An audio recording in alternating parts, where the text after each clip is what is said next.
nafsni taslim qilishning bir qancha foydalari bor. Birinchisi, nafs Alloh taoloning toatiga bo'yinsunadi. Agar siz nafsingizdan g'olib bo'lsangiz, Alloh taoloning toatiga u bo'yinsunadi. Va keyin nafs xohlagan narsalarni siz bermaydigan bo'lsangiz, undan g'olib bo'lib, nafs hamma narsani xohlayvermaydi. Ba'zi odamlarni ko'rasiz, nafsi nimani xohlasa o'shani olishnikka, kiyishnikka, yeyishnikka, minishnikka harakat qiladi. Nimani xohlasa. Kiyim olaveradi, ba'da kiyimi bor bir qancha.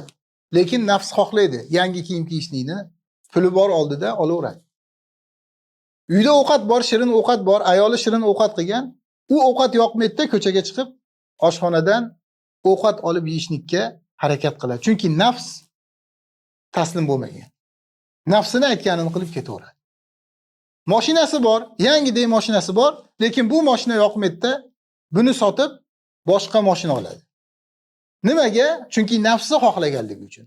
Vaholanki shu mashinasida ham uni ishi bitadi. Lekin nafsga qul bo'lganligi uchun boshqa mashinani olib binishlikka harakat qiladi.